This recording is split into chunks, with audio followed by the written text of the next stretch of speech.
Bendito sea por siempre el nombre del Señor.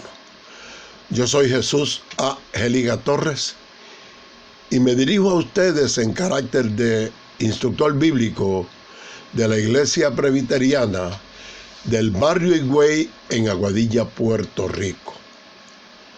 Hoy, domingo 12 de septiembre de 2021, ofreceremos la lección número 2 de este nuevo periodo de foros bíblicos.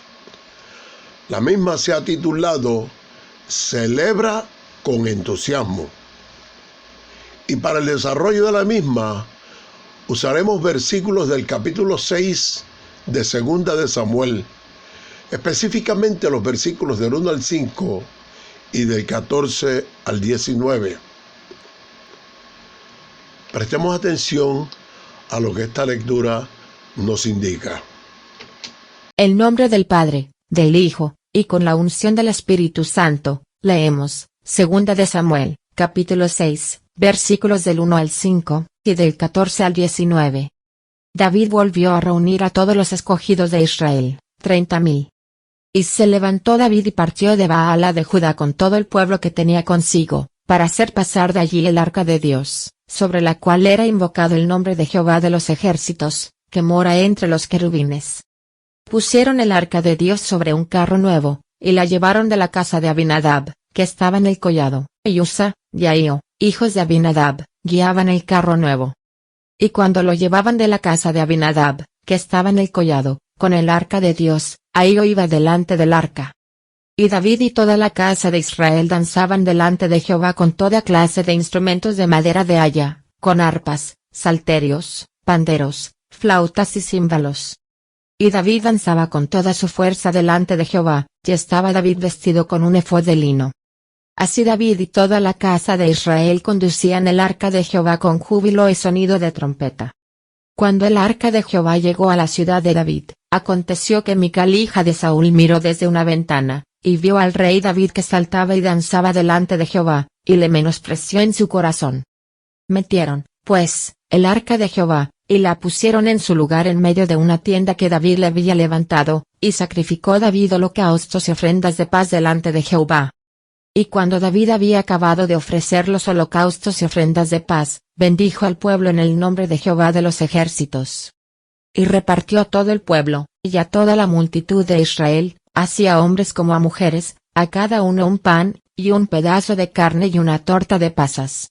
Y se fue todo el pueblo, cada uno a su casa.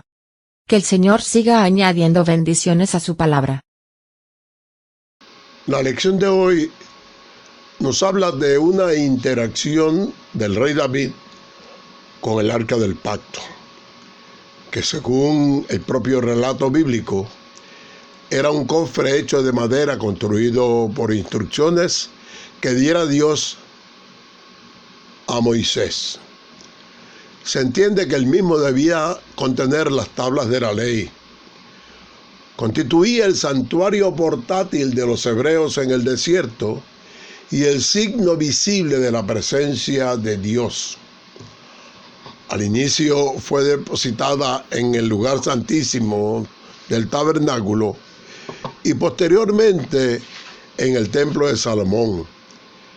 El arca desapareció probablemente a raíz de la destrucción del templo en el año 587 a.C. Según nos cuenta la Biblia, Dios instruyó a Moisés dándole direcciones muy específicas para construirla junto al tabernáculo, dado que era el objeto sagrado más importante del campamento de Israel en el desierto. El cofre en sí mismo medía unas 43 pulgadas y 3/4 de largo, 26 y 1/3 de ancho y 26 y 1/3 de alto. Estaba hecho de madera de acacia, que era muy duradera porque resistía muy bien los cambios de humedad. Y resistiendo los cambios de humedad se reducía la pudrición. Estaba revestido de oro puro, tanto por dentro como por fuera. Y la segunda parte del arca, su cubierta, estaba hecha de oro macizo y tenía la misma longitud y anchura que el cobre. Y sobre esta cubierta se habían montado 2 querubines de oro, uno a cada extremo de la cubierta, con sus rostros vueltos el uno hacia el otro, las cabezas inclinadas y las alas extendidas hacia arriba. Para transportar el arca había que usar varas largas también revestidas de oro e insertadas a través de 2 pares de anillos de oro a ambos lados del cofre. Finalizado el tabernáculo, Moisés había ordenado que el arca fuera llevada al mismo. Una vez allí, puso en su lugar el velo que separaba el santo del santísimo y después, como parte de la ceremonia inaugural, ungió con aceite el arca y todos los utensilios. A partir de entonces, siempre que los sacerdotes desmontaran el tabernáculo para levantar el campamento, emplearían el mismo velo divisorio, además de una cubierta de pieles y una tela azul para cubrir el arca, con el fin de impedir que el pueblo la viese. El arca hacía las veces de archivo sagrado para conservar ciertos artículos que servían de recordatorio o de testimonio. Las 2 tablas del testimonio o los 10 mandamientos eran su principal contenido. Durante su existencia, el arca representó la presencia de Dios, según la Biblia. Solo al sumo sacerdote le estaba permitido entrar en el Santísimo y ver el arca un día al año, aunque no con el propósito de comunicarse con Dios, sino para llevar a cabo la ceremonia del día de expiación. Cuando el pueblo levantaba el campamento, la costumbre era que el arca y la nube de Dios fuesen delante, y en marcha alrededor de Jericó un contingente militar iba delante seguido de 7 sacerdotes que tocaban el cuerno. Luego iba el arca y por último las fuerzas militares de retaguardia. Cerca del año 1117 a.C., en el tiempo en que Elí era el sumo sacerdote y sus 2 hijos, Ofni y Finés, los sacerdotes del templo. Estos hijos de Elí, que debían ser ejemplo de la comunidad, estaban exageradamente corruptos y no obedecían los conceptos de su padre. Precisamente en ese tiempo el pueblo de Israel salió a batalla contra los filisteos y fueron derrotados en Ebenezer. Los ancianos de Israel demandaron que se trajera el arca del pacto desde Silo, para que junto a ella pudieran regresar a Ebenezer y allí derrotar a los filisteos. Trajeron el arca acompañada de los sacerdotes corruptos de Ofni y Finés. Salieron a batallar de nuevo a los filisteos cargando el arca como si fuese un amuleto de buena suerte. Fueron derrotados y el arca del pacto cayó en manos de los filisteos por primera vez. Los filisteos llevaron el arca hasta la ciudad de Astot y la colocaron en el templo del dios Dagón. Y es que Dios no puede ser usado como un simple amuleto para cuando se necesita un poco de suerte. La noticia de que el arca estaba en manos enemigas consternó al pueblo judío de tal manera que el sumo sacerdote, Elí, murió al escuchar la noticia. Los filisteos también erraron en el uso del arca. La ubicaron en el templo de su dios Dagón, pensando que el arca de por sí tenía poderes milagrosos y que eso les ayudaría en sus propósitos. Pero solo recibieron muchos males en las ciudades que la ubicaron. Fueron tantas las adversidades que terminaron devolviendo el arca a los hebreos. Pero dicen las escrituras que murieron unos 50.070 hombres judíos porque tuvieron la osadía de mirar dentro del arca. Y entonces el arca fue llevada a la casa del levita Aminadab, donde permaneció por 20 años. En el periodo histórico posterior, Israel no seguía al pie de la letra la ley dada por Dios en Sinaí.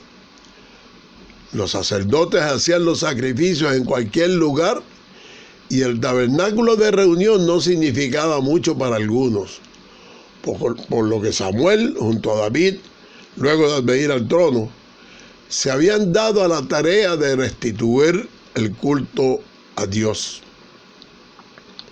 David habría ascendido al trono de Israel y Judá, y nos referimos a Israel y Judá porque había una división clara entre las tribus. Las 10 tribus que estaban al norte de Jerusalén se conocían como Israel, mientras que las tribus del sur, Judá y Benjamín, formaban una entidad política aparte. David fue proclamado primero rey de Judá, pero luego fue reconocido como rey de Israel al resultar vencedor en una batalla con quienes formaban parte de la dinastía de Saúl, es decir, con sus familiares y con sus líderes militares. Después de unificar el reino, David batalló contra los filisteos y los derrotó de manera decisiva. Todas estas victorias le dieron estabilidad al reino de David y esto permitió que pudiera enfocarse en los asuntos internos de su país, como por ejemplo las divisiones religiosas de su pueblo. Leamos ahora 2 Samuel 6, versículos del 1 al 3. David volvió a reunir a todos los escogidos de Israel, 30,000. Y se levantó David y partió de Baalá de Judá con todo el pueblo que tenía consigo, para hacer pasar de allí el arca de Dios, sobre la cual era invocado el nombre de Jehová de los ejércitos, que mora entre los querubines. Pusieron el arca de Dios sobre un carro nuevo y la llevaron de la casa de Abinadab, que estaba en el collado, y Usa y Ahío, hijos de Abinadab, guiaban el carro nuevo. La Biblia nos dice que Dios había dado instrucciones muy claras respecto al transporte del tabernáculo y todo lo que éste contenía. David, pensando en la manera como los filisteos habían transportado el arca, dedujo que la forma y manera como se transportase parece que no eran tan importantes, y no siguió los pasos que Dios había indicado. Los filisteos habían actuado en ignorancia. David, por su parte, había actuado por capricho. Tenía las escrituras para guiarse. Los que tenemos acceso a la palabra de Dios, no tenemos excusa para desobedecerla. Si lo hacemos, de alguna manera responderemos por ello. David decide transportar el arca de una forma distinta a lo que estaba indicado en la palabra. En el libro del Éxodo se explicaba que para transportar el arca había que introducir unas varas por las anillas que estas tenían en sus 4 esquinas. Y luego los levitas, los únicos que podían, ponían esas varas sobre sus hombros, llevándola de esa manera. Pero David simplemente no siguió las instrucciones de Dios. Pusieron el arca de Dios sobre un carro nuevo conducido por Usa y Ahío, que eran los hijos de Abinadab, que era el levita dueño del lugar donde había estado el arca. Dios quería que el arca fuera cargada porque el arca era un simbolismo de la carga del Señor, y la carga del Señor debía ser cargada en los corazones de los levitas. Y es que Dios no es como los humanos. A Dios no se le llena el ojo con un carro nuevo. Leamos los versos que siguen. Segunda de Samuel, capítulo 6, versículos del 4 al 5. Y cuando lo llevaban de casa de Abinadab, que estaba en el collado con el arca de Dios, ahí yo iba delante del arca, y David y toda la casa de Israel danzaban delante de Jehová con toda clase de instrumentos de madera de haya, con arpas, salterios, panderos, flautas y címbalos. Parece que la importancia de la ocasión hacía necesaria una celebración grande. El problema donde residía es que nada de eso verdaderamente agradaba a Dios, ya que Él da mucha más importancia a la obediencia a su palabra que a cualquier otra celebración con visos de humanidad. A muchos nos pasa cuando nos vemos tentados a juzgar una experiencia de adoración por la manera como nos sentimos nosotros aquí adentro. Nos olvidamos que la verdadera adoración consiste en agradar a Dios y no a nosotros mismos. Y es que la adoración no se trata de lo que nos agrada a nosotros, sino de lo que le agrada a Dios. El Evangelio de Jesús tiene que ser llevado al mundo sobre los hombros de aquellos que creemos en Él. Y esa es la forma como Dios quiere que hagamos las cosas en la actualidad. Pasemos a la segunda parte de la lección, leyendo 2 de Samuel 6, versículos del 14 al 16, que nos dicen de la siguiente manera. Y David danzaba con toda su fuerza delante de Jehová, y estaba David vestido con un efod de lino. Así David y toda la casa de Israel conducían el arca de Jehová con júbilo y sonido de trompeta. Cuando el arca de Jehová llegó a la ciudad de David, aconteció que Mical, hija de Saúl, miró desde una ventana y vio al rey David que saltaba y danzaba delante de Jehová y le menospreció en su corazón.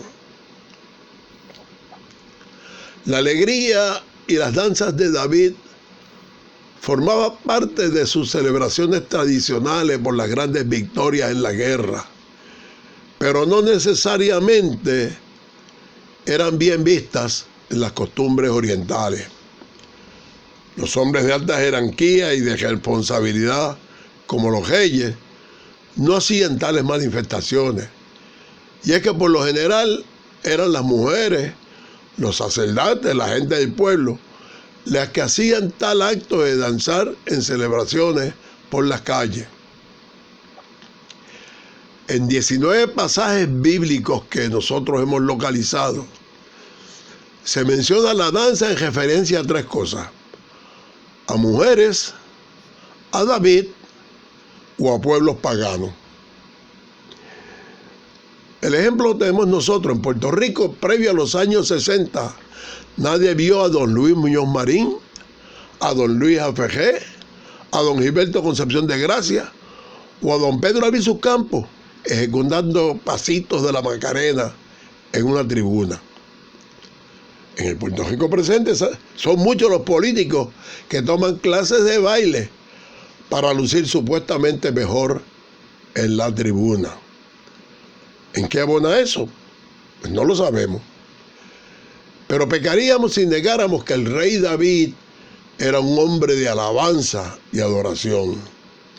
Se llenaba de tanto regocijo al estar en presencia de Dios que no le preocupaba mucho manifestar su gozo danzando. Poco le preocupaba que fueran las mujeres las que danzaban con panderos en ese tiempo. No eran los hombres de guerra los que danzaban, y mucho menos un rey. que nunca vio a su padre danzando, la mujer Mical. A lo mejor por eso se molestó tanto como para sentir desprecio por su marido, pensando que quizás no era digno que un rey manifestara ese tipo de emoción. Otros eruditos opinan que el problema pudo haber sido la vestimenta de David. Él usaba un efod de lino que consistía de 2 piezas, una delantera y otra trasera, unidas por los hombros y ajustada a la cintura con un cinto. Al danzar David con tantos bríos, probablemente pudo haber expuesto lados exteriores de sus piernas, lo que quizás escandalizó a Mical, más por celos que por ninguna otra cosa. Desafortunadamente, la amargura que sintió por su esposo la afectó más a ella que a él, ya que acabó siendo estéril por el resto de su vida. Al rey David, por su parte, no le importó ser el rey, solo quería mostrar a Dios su gozo, actuando con piedad y gratitud hacia él. Después de todo, David era músico y como músico llevaba la música por dentro y por fuera. Hay 2 menciones opuestas referentes a la danza que tal vez merecen nuestra atención. La primera es la danza de Salomé ante Herodes, que culmina con la decapitación del Juan el Bautista. Y la otra es la danza expresada por Jesús en la parábola del hijo pródigo, como un recordatorio de sus costumbres culturales. La una cuesta la vida al mensajero de Jesús. La otra es un símbolo de regocijo por el hijo perdido que ha regresado. Dichas estas cosas, nos parece oportuno recordar que la danza no es un orden bíblica, sino una costumbre cultural. Danzar o no es cuestión de lo que cada congregación permita. Lo demás queda de parte de la persona.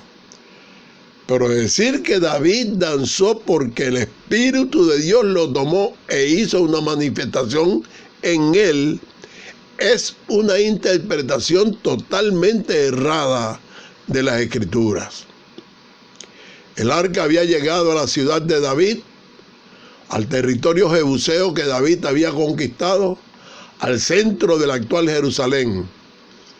Según muchos estudiosos, Jerusalén a lo largo de su historia fue conquistada unas 11 veces y totalmente destruida en unas 5 ocasiones. Por eso no es en vano que el Salmo 122, del 6 al 7, nos invite a orar por Jerusalén. Sean prosperados los que te aman, sea la paz dentro de tus muros y el descanso dentro de tus palacios. Segunda de Samuel 6, del 17 al 18, nos dice de la siguiente manera: metieron pues el arca de Jehová y la pusieron en su lugar en medio de una tienda que David le había levantado. Y sacrificó David holocaustos y ofrendas de paz delante de Jehová.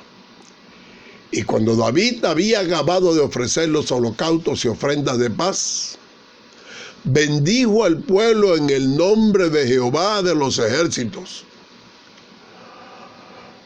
Los holocaustos que David ofreció ilustraban la maravillosa relación que existía entre Dios y David.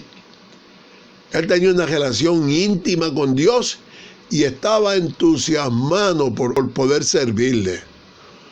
Solo un sacerdote podía colocar los sacrificios en el altar. El Antiguo Testamento parece indicar que cualquier persona que estuviera ceremonialmente limpia podía asistir a un sacerdote al ofrecer un sacrificio. Por lo tanto, David posiblemente ofreció estos sacrificios a Dios con la ayuda de un sacerdote. Años más tarde, Salomón haría algo muy parecido. El sacrificar animales en holocausto es una forma ritual practicada frecuentemente en el Islam moderno, quienes consumen la carne en lugar de quemarla. En el judaísmo hay una variedad de ofrendas de sacrificios descritas y ordenadas comúnmente de animales en la Torá, pero no se practican tras ser destruido el templo de Jerusalén. En el cristianismo, el sacrificio de animales no forma parte de la doctrina, pero sin embargo, algunas comunidades cristianas rurales todavía sacrifican animales de manera ritual. El Nuevo Testamento hace referencia a sacrificios de animales como cuando los padres de Jesús sacrificaron 2 palomas y el apóstol Pablo llevando su voto nazareo, incluso después de la muerte de Cristo. A Jesucristo se le llama por sus apóstoles y por muchos de nosotros el Cordero de Dios, al que apuntan todos los sacrificios. Esta referencia se hace confirmando que Él es el perfecto y último sacrificio por el pecado.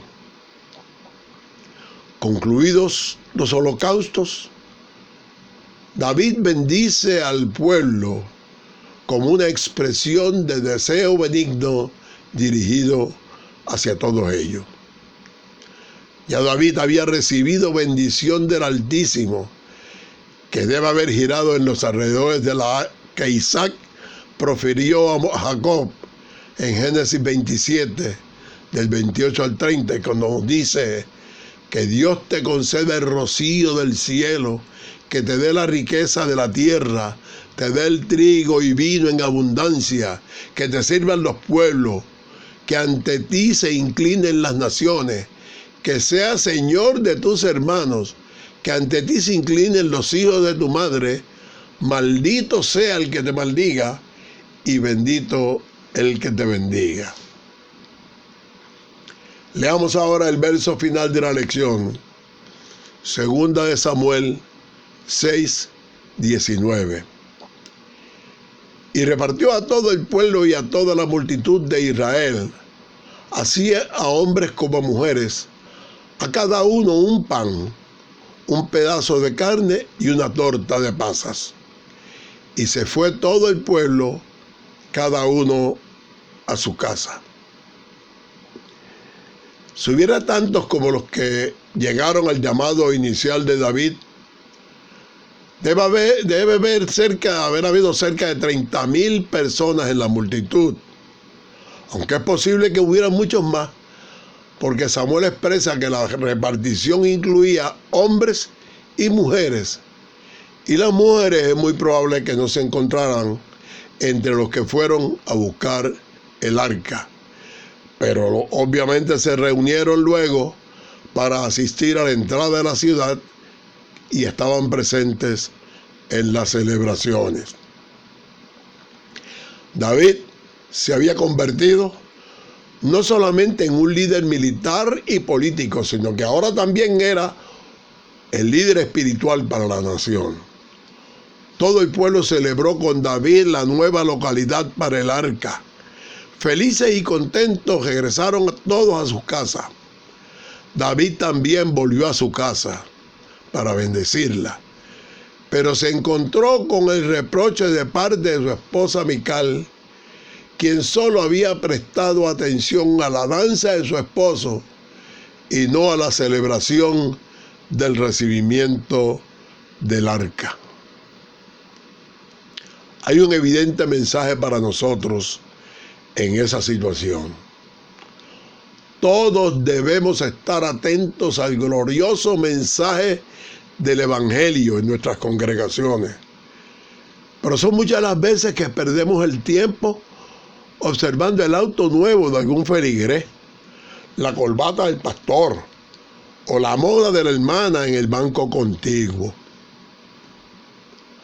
Actuamos en cierta manera como actuaron los fariseos y los escribas en el tiempo de Jesús, que no comprendieron el amor que él mostraba hacia los publicanos, hacia los pobres, hacia las prostitutas, hacia los gentiles. De la misma manera, en tiempos del apóstol Pablo, los judaizantes encontraban difícil celebrar la fe con los gentiles, y los judíos y los griegos encontraban en la cruz de Cristo una causa de escándalo y no de celebración. En este día, yo les invito a que acerquemos el arca a nuestra mente. No desprendamos de prejuicios y oremos por ello en este y todos los días. Amado Dios, creador del universo, te damos gracias en este día y en cada instante, porque sabemos de la plenitud de tu amor, de la inmensidad de tu gracia y de tu infinita bondad. Ayúdanos a mantenernos seguros a tu vera. Aléjanos de todo peligro y líbranos de todo mal. Apártanos de las tentaciones y ayúdanos a superar todos nuestros temores. Aumenta nuestra disponibilidad para dar todo aquello que esté en nuestras capacidades para la promoción del Evangelio de tu Santo Hijo. Y en nombre de Él te damos gracias y decimos amén.